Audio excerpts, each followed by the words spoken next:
Good afternoon and welcome to Living in the Light.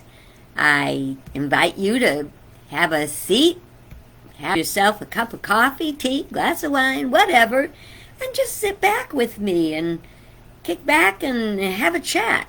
I only wish we could be chatting back and forth together, but that's I'm not up for the Zoom yet. I do Zoom in small things, but not when I want to make a video and save it and all that. We'll see one day. Okay, I'm just trying. It's going to take me 1 minute.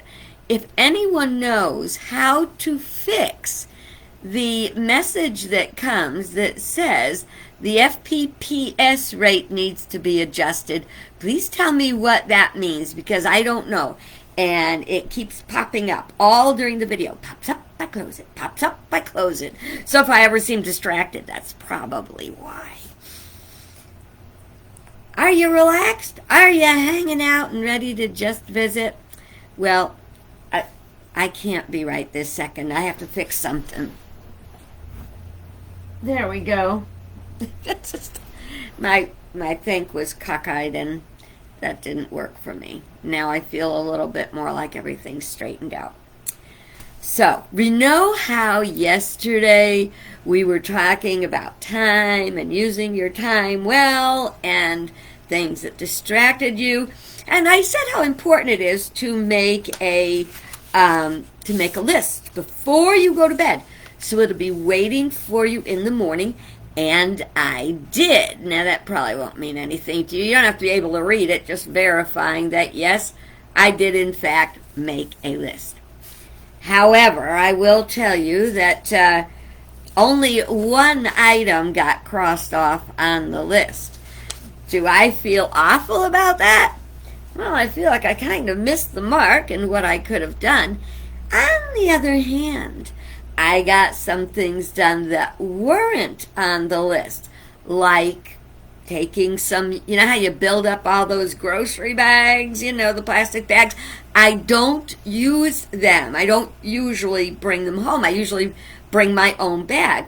But what I did is when I had Peapod come, they brought bags. And then I wouldn't have Peapod come again for a long time. And so I would have the bags in the other room. I would use them. I use them for, putting inside my little trash can and stuff like that. But I had so many that I just couldn't use them.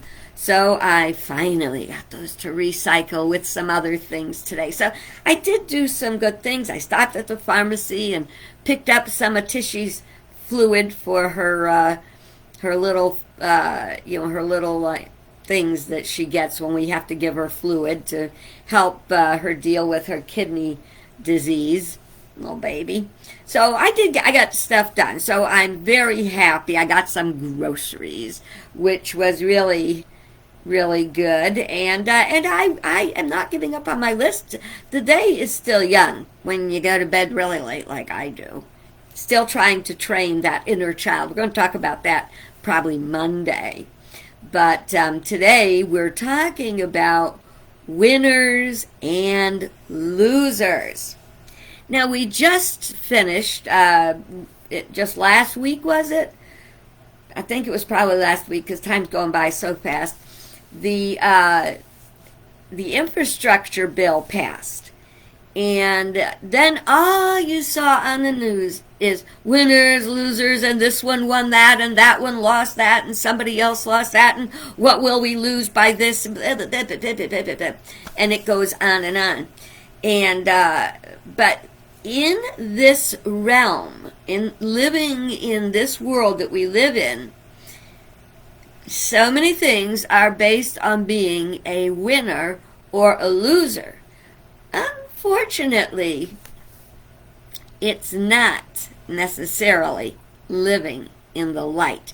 Matter of fact, it can be very dark. When we tie who we are, our value, our intelligence, our skill level, when we tie any of that to our worth or being, whether or not we're a winner or a loser, That is very unfortunate. And we're in a bad place because there's the only true win is win-win. We'll talk about it in a minute. Now, there's something people call win-win, but it's really not win-win. It is when you get a participation trophy. Well, aside from the fact it's something else to dust. So with a participation trophy, I don't know how long these have been around. I'd say probably not more than 20 years. So if you're on a team, if you're a kid, this is for kids, if you're a kid and you're on a team and you participate in the season, then you get a trophy. It doesn't matter who won. Well, the winner may or may not get a bigger trophy. But the thing is, some people can't handle the fact that their child, that not that so much that their child didn't win, but that somebody else did. They feel that makes their child less than, which it doesn't. So when you go out and you decide, you know what, we're going to give everybody a trophy for participating. How can that be bad? Well, it does not teach children the coping skill that sometimes you're not going to be the best at something. All you have to be the best at is being you. That's the truth. And that's what's wrong with a culture. That's what's erroneous. It can be wrong, because if you think you've got to be the best and number one, and there's nobody better at this than me, nobody knows more about that than me, that unfortunately blocks the learning process. When a person believes or feels the need to believe that they are number one all the time, they are really a big loser. Might I say number two? In the bathroom sense. Anyway, we have to be teachable. We have to be able to cope when we do not win, as the case may be the best at something. Everybody's the best at something, but nobody is the best at everything. So, in my opinion, participation trophies leads to children growing up to feel entitled without the skills to cope with not being number one, with not being the best. And that's so unfortunate, because if we're really upset about not being the best with this, with winning every baseball game, we forget that we are an excellent debater or painter or tap dancer. So we lose all that because we're so focused on, I want to be number one here. Well, you're not meant to be number one here, and it doesn't mean you're number one in the fact that you are a unique expression of all that is good. I really like you to think about that, because the culture that we're in, where everybody has to be the winner, is not healthy. It's not healthy for the whole. Now, so let's say we learn not to be number one. We learn that it's okay if we didn't win the game. Did you have a good time? Yes. Did you do the best you could? Yes. Did you have fun? Yes. That's what it's really about, It's not about beating someone or lording it over with someone. Now, here's another interesting example of this, and I question, why did this come about? And that is for what they called it a victory dance, when, a football player would make a touchdown, throw that ball down and show their joy that they made the touchdown. They're happy that they made the touchdown, period. I did it. I was trying to get that ball down that end. I got it down that end. I touched it down and ta-da! So other people thought, well, that's not nice. We're not going to have any of that because that makes the other guys feel bad. Oh, freaking grow up.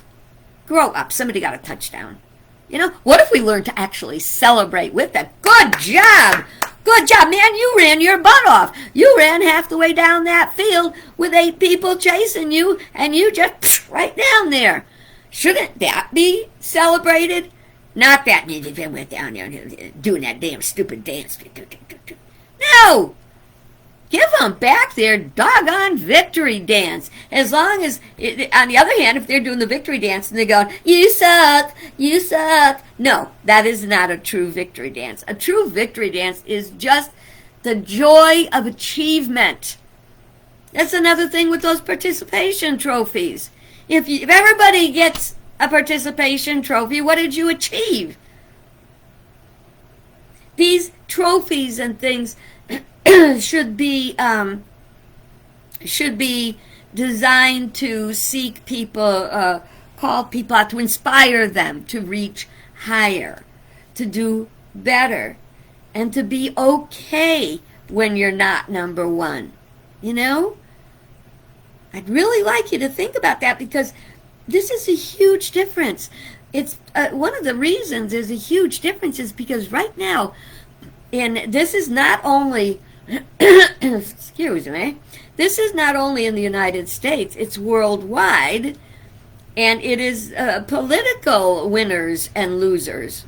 And there's a constant rude victory dance and then demonstration of hatred for all they did wrong. I mean, you can't win. If you win, I'm going to tell you how stupid you are. Name calling is the worst thing. Please don't ever call anyone a name.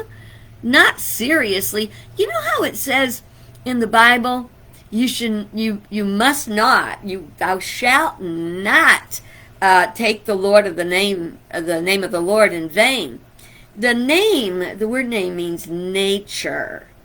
And so each person is a individualized, unique expression of spirit, of all that is good, of God, whatever word you want to use, for that. So therefore, we're all good and wonderful, and if we call someone else less than good and wonderful, I'm not going to say I don't ever call anyone a name, but when I call someone a name, it is an in-jest satire. We both know it. And it's actually laughing at the people who do name calling. Name calling is one of the worst things because it dishonors a person as a human being. Okay? And just like we say, you should not take the word I am in vain. In the Bible, when Moses said to the burning bush, when I go tell the people, that we're going to do this thing, who shall I say sent to me? And the Bible says, I am that I am. Now the movie, the Moodus, I live in Moodus. The Moodus Code, the Moses Code, back in biblical days, they didn't have punctuation. And they said, what if the phrase, instead of being I am that I am, was I am, comma, that I am. So we are that we are. We are born good. We're born to be good. We're born to do good and to be co-creators. We can't do that when we're looking at each other from the wrong perspective of winners and losers, okay? I mean, sportsmanship. Can you imagine? What if we went back to, and I say back to because we're missing it right now, what if we went back to sportsmanship in politics? When we accepted whether we won or lost, when we did not call the other team names and when we did what we were supposed to do.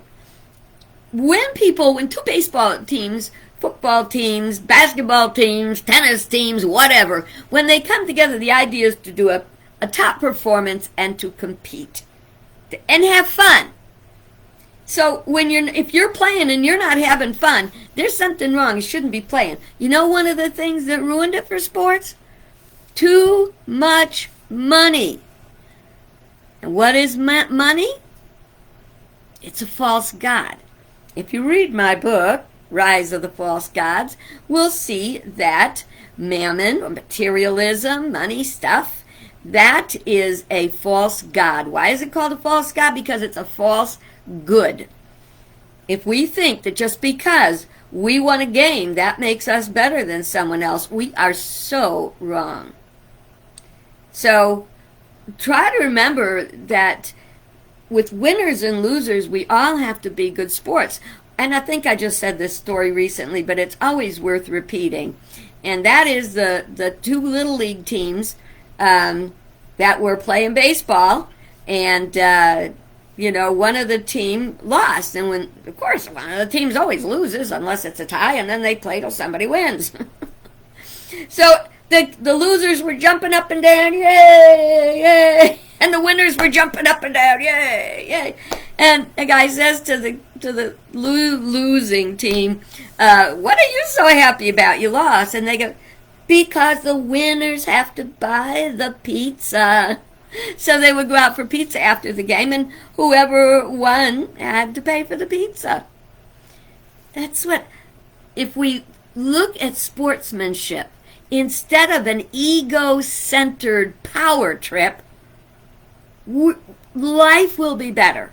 The world would be better. What about on an international basis? What if we, instead of going to war with someone, what if we learned how to share our resources in an equitable and fair way where both people won? Win-win. Life is meant to be win-win.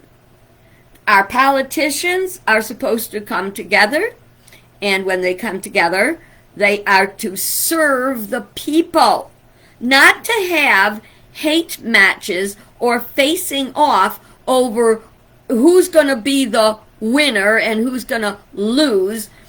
Bills are no longer presented for their content. They're presented for their content, but they are not voted on for their content. They're voted on from personality, not principle. It's we want to be the winning team. One particular politician said that as far as he was concerned, he was going to do everything in his power, that the other team didn't get anything done. Well, that's a stupid, egocentric game. We've got to get over that. And here's another thing. There was I guess she was a psychologist. She was on the radio. I can't remember her name. But she would say, do you want to be right? Or do you want to be loved? Well, wait a minute here. The first thing I think of when I hear that is like, oh, wait a minute. I'm not going to say I was wrong if I was right. I shouldn't have to be less than myself to be loved. And a couple, or parent and child, should not fight about who's right or who's wrong, because you know what? You can't fight facts.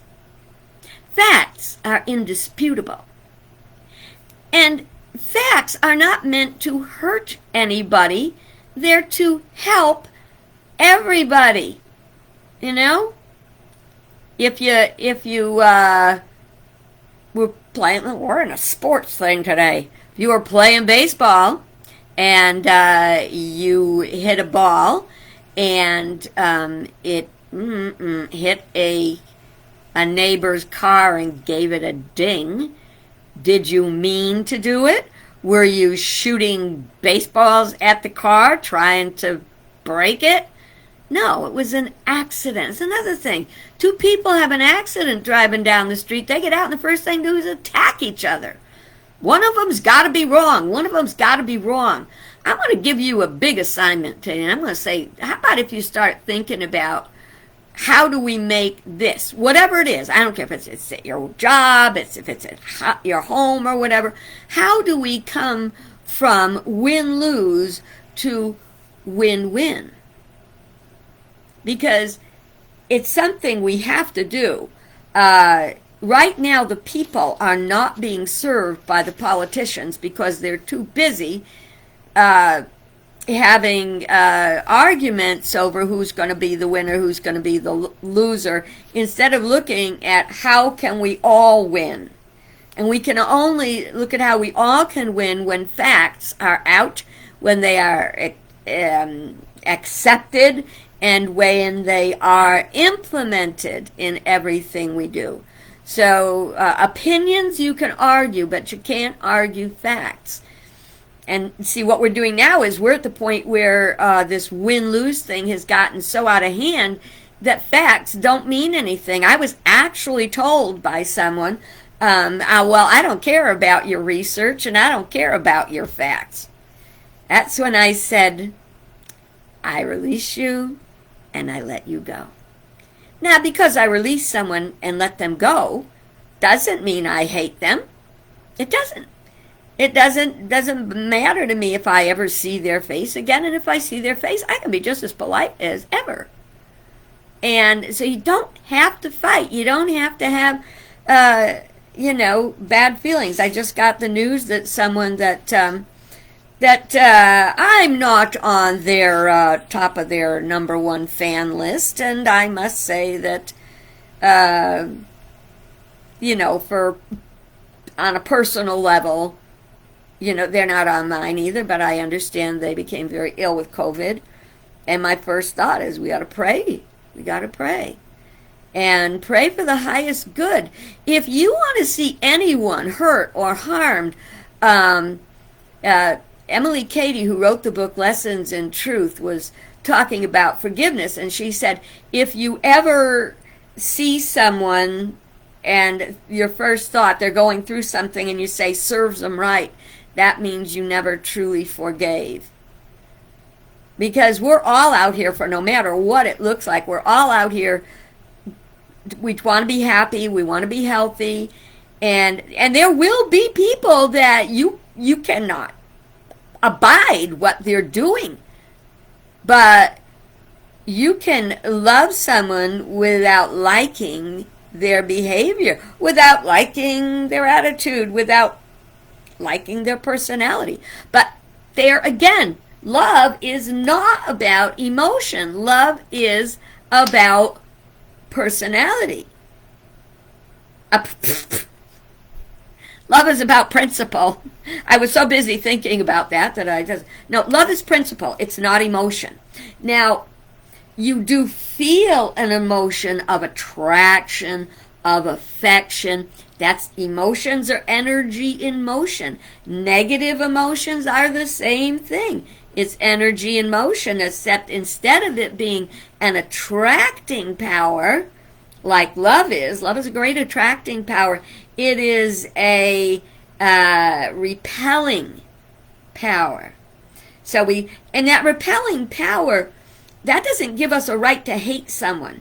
It is a warning that we're not on the same vibration level, and we win by letting go and moving on.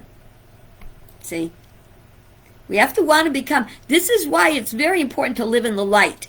Because when you get into human emotion, instead of intuitive sensing, then you draw yourself into... Like it's like the force of gravity pulling down on us harder and harder. So we have to get past that.